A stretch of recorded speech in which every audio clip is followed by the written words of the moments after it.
Continuing coverage from Menasha, where 4 people were killed at Fritzie Park last night. Here's what we know. Officials say it was a random act of violence. Authorities say the gunman is one of those who died. A 5th person is in critical condition this morning, and Pauleen Lee is at the scene. She joins us live with the latest. Good morning, Pauleen.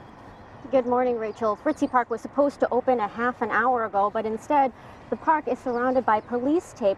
And we also have Town of Menasha crews who just arrived not too long ago. I'm here joined with the Parks and Recs Director of Town of Menasha. Good morning, Mike. Good morning, Pauline. It's a tough morning this morning. It is. You guys have been in contact with the police all night long. Yes, we've just kind of kept abreast of the situation to help them if they need assistance, such as our gator. They borrowed that last night just to help facilitate getting across into the crime scene. Let's talk a little bit about the park. This park is very popular, especially on the weekends. Yeah. Well, the Trestle Trail alone, we have trail counters out there, and we get over 300,000 counts every year annually since 2005.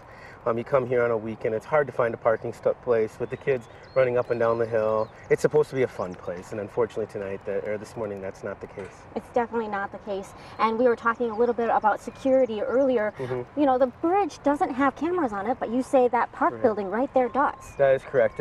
We do have cameras on the building itself to monitor the building and the structure.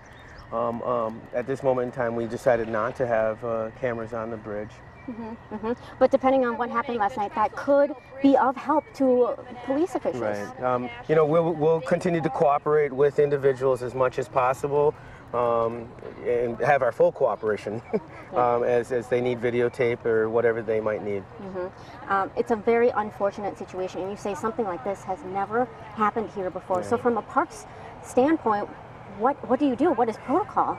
Well, right now we got to get together the team. We got to sit down and discuss what we should or shouldn't be doing. We'll talk with the police department. We'll talk with the administrator and move forward with a game plan.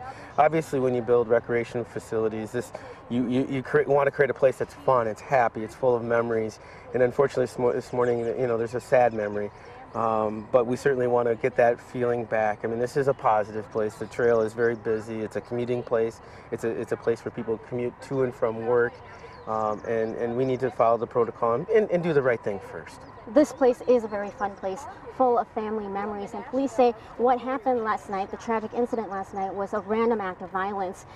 Do you think you can make this park safe and fun again? Well, I think so, because it's the people. And one of the most important things, I harken back to when the Trestle Trail was built, Pauline, and people would say, Mike, I went out on the trestle today, I met an old friend or met an old acquaintance and we became friends. I can't imagine that the people won't come back together. This is about people. This isn't about an incident. This is very unfortunate. I'm very sad today for the families that are involved. But it's about the people of the Fox Valley. We're a hardy group of people. We will overcome, and we will reclaim this as a positive experience.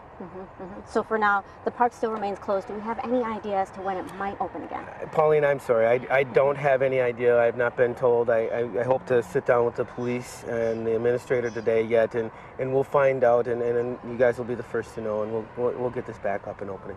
One last question for you, and I'm not sure if you can answer this, but on the bridge there's like a shelter. You can kind of see a red roof on there. Is there normally a blue tarp on there? Pauline, there's normally not a blue tarp on there, and again, I'm speculating at this moment in time and haven't been in correspondence with the police about the exact scene, but assuming that there's a blue tarp out there, that's in all likelihood the location. And hopefully we'll learn more about just what happened on that bridge last night. Police are expected to hold a press conference sometime this morning. Last we heard they were aiming before noon, but we haven't heard the exact time yet. So we'll bring you the latest information when we can. Reporting live in the Town of Menasha, Pauleen Lee, Fox 11 News.